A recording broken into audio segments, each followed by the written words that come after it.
Hola otra vez, vamos a por el tercer vídeo y espero que el último de esta presentación. Nos vamos a centrar en el realismo y naturalismo en las características de las obras literarias, en concreto de la novela, ¿vale? Estas son características de la novela realista y naturalista por extensión, ¿vale? Porque el naturalismo cambia un poco en el sentido de el tema que trata, que como he dicho en la presentación anterior, en el vídeo anterior, se centra más en este protagonista de clases sociales bajas y que pertenece al proletariado, a las capas más desfavorecidas de la sociedad, pero en cuanto a las técnicas de la novela, se apoyan tanto la novela realista y naturalista en lo mismo, ¿vale? Como os digo, la novela es el medio de expresión, es el género literario estrella de este movimiento artístico. ¿Y cuáles son sus características? Pues pretender una fidelidad máxima a la realidad, ¿vale? Estoy aquí en la 1, me aparece el cursor. Fidelidad máxima a la realidad. Intentan hacer un retrato exhaustivo de todo lo que pasa a su alrededor, de todo lo que observan, apoyándose en gran medida en este método científico. A ver, no casualmente, sino porque leen ensayos, están los escritores y escritoras están al tanto de las novedades científicas de su contexto histórico y toman esto como una forma ideal de que la literatura sea práctica, sirva para algo, sirva para reflejar y de alguna manera denunciar y también modificar, aunque desde un punto de vista burgués, pero también modificar la realidad que les rodea, ¿vale? Entonces hay una intención de fidelidad máxima a la realidad, a ver, pero tengamos en cuenta que la literatura siempre es subjetiva, porque al final, cuando tú escribes, tú eliges también de qué escribir. Ya empezando por ahí, hay una parte de subjetividad. Y además veremos que los escritores realistas pues no pretenden ser objetivos, pero ellos tienen sus opiniones y estas opiniones se realizan en la novela. Los personajes. Hay un interés máximo por la psicología de los personajes, por sus procesos internos. Ahí se implementan técnicas muy novedosas o se explotan porque ya existían antes, pero resultan más novedosas como ellos lo utilizan, por ejemplo, el monólogo interior. ¿Vale? Todos los recursos de la escritura que nos permite saber cómo sienten los personajes, qué sienten por dentro, qué piensan, todos sus conflictos interiores, ¿vale? Entonces esto en gran medida es una aportación hecha previamente para el romanticismo, que aquí en el realismo va a ser fundamental, porque el conflicto puede ser externo, puede haber un conflicto social de un problema que haya, pero el conflicto que más interesa a la literatura realista es el conflicto interno que vive el personaje, ¿vale? Cómo ellos viven este choque. Habitualmente el tema es un choque entre lo que el personaje siente, piensa y quiere, sus deseos y las limitaciones sociales para cumplir estos deseos. Hay muchas novelas realistas en las que la protagonista habitualmente es una mujer y será muy interesante ver cómo y poder analizar cómo dentro de una mentalidad de un hombre, porque son escritores habitualmente masculinos, se interesaron tanto por ver este conflicto de la mujer burguesa, una mujer burguesa que a menudo estaba reducida a ser una mujer florero, y como esto no era, desde su perspectiva tal y como lo reflejan, es un conflicto, no es bueno, no es algo que se desee, ¿no? Desperdiciando ese potencial que puede tener ella para hacer lo que sea en la sociedad, pero además que este conflicto tan intenso le lleva habitualmente a la muerte, a la destrucción, ¿vale? El narrador de la novela realista habitualmente es un narrador en tercera persona omnisciente, ¿vale? Pero que también desliza a través de diferentes técnicas su opinión, porque para ser un narrador omnisciente tiene que ser objetivo, y realmente esto encaja con ese deseo por ser objetivo dentro de la novela realista. Soy un personaje externo, no un personaje, sino soy como un dios externo que observa toda la realidad.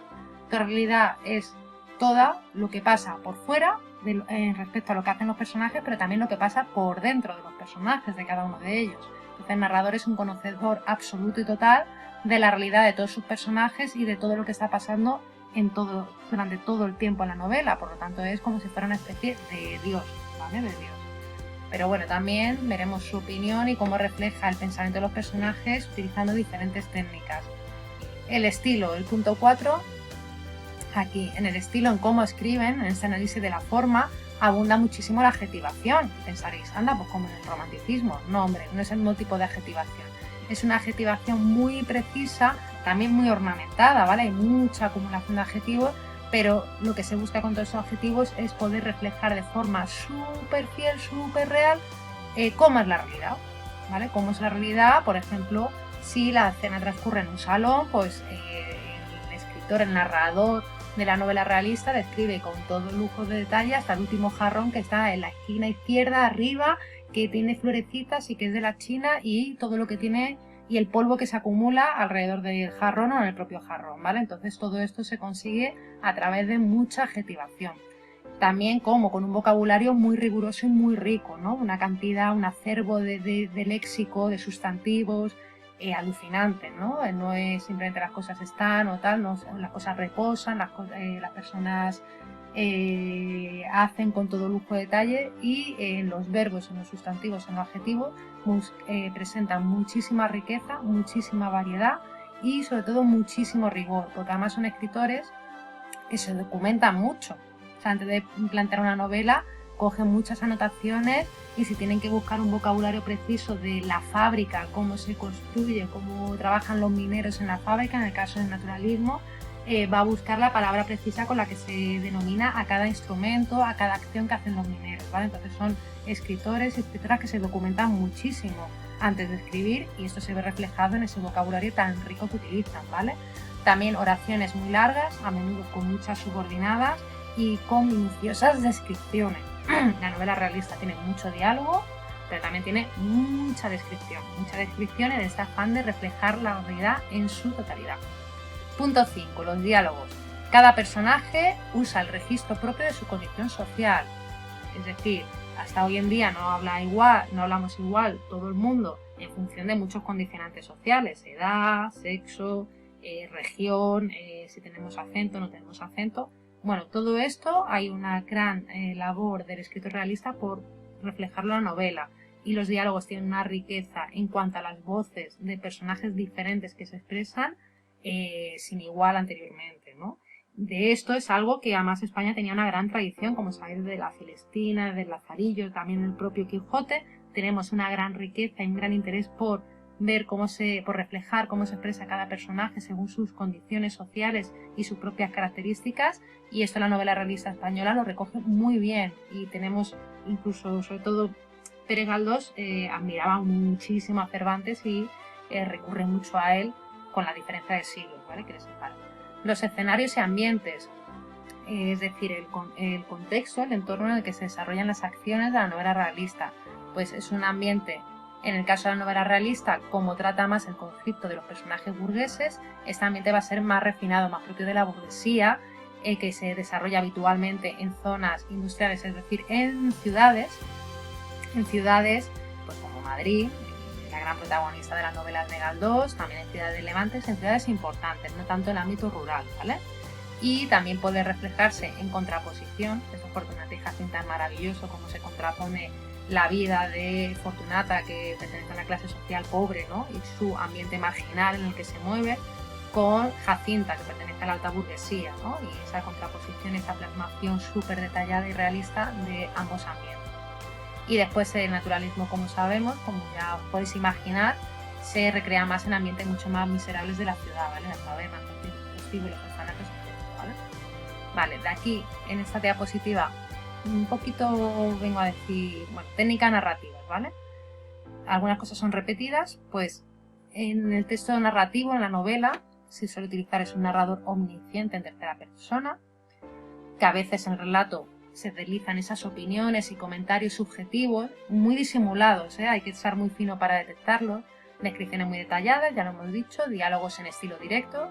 Estilo directo quiere decir que viene con guiones, ¿vale?, que no utilizará tanto entonces el personaje dijo no sé qué, no sé cuánto, no, directamente aparece el personaje mediante un guioncito, ¿vale?, tipográfico, habla directamente, y así se recrea esa forma de expresarse tan particular según los condicionantes sociales que ya he mencionado antes. Y después el empleo del estilo indirecto libre.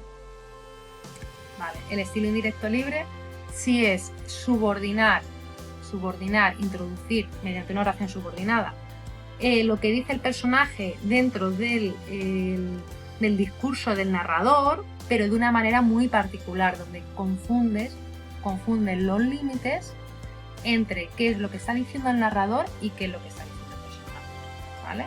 Tenemos un pequeño ejemplo aquí abajo. Y bueno, en el libro, y también podéis buscar por internet, pero en el libro también se explica, ¿vale? Mira, este es un ejemplo de estilo indirecto. Antonio se sentía angustiado por no dedicarle más tiempo a su familia. sus continuos pensamientos lo atormentaban. ¿Tendría que haber hablado con su hijo?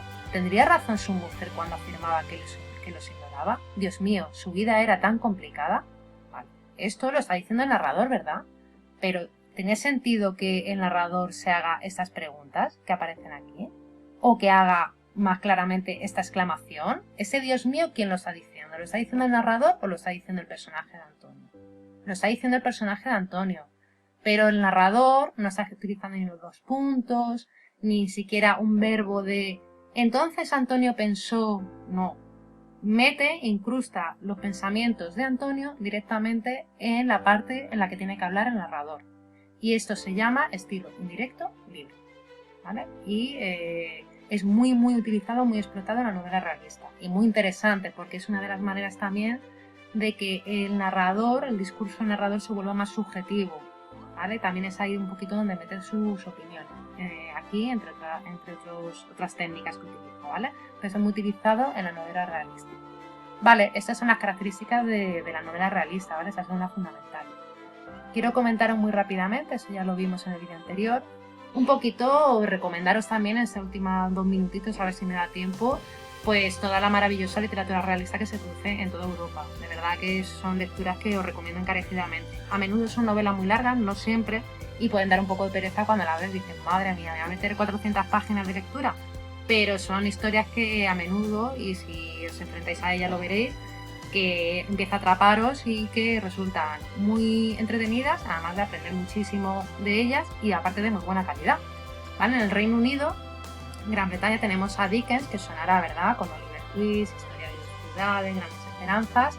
Él, bueno, pues también escribía mucho en lo que se denomina la técnica del folletín, o el folletín, bueno, novela por entrega, ¿vale? Porque escribían periódicos y habitualmente su novela después son recolecciones de los episodios que iba incluyendo en los periódicos. Y bueno, súper interesante. A mí particularmente me gusta mucho Grandes Esperanzas, ¿vale?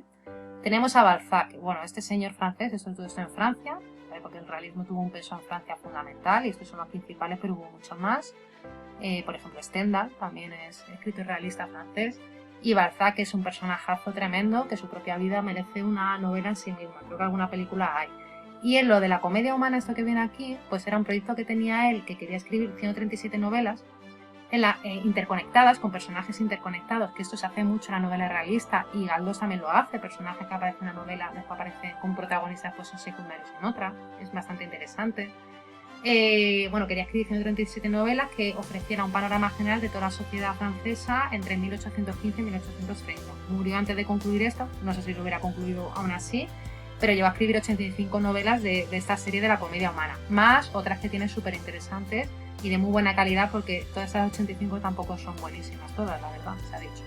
Flaubert, conocido por casi su única obra, que es Madame Bovary, obra maestra donde las haya.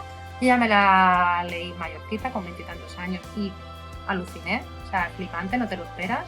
Es una obra maestra, es como el Quijote de los franceses con Madame Bovary, porque tiene un uso del lenguaje, claro, yo no manejo tan bien el francés, pero se puede leer en español perfectamente, maravillosa. Y bueno, Émile Zola, que ya he explicado antes, sus novelas son bastante tremendas en cuanto a la historia, pero a las historias que muestra, pero bueno, muy interesante.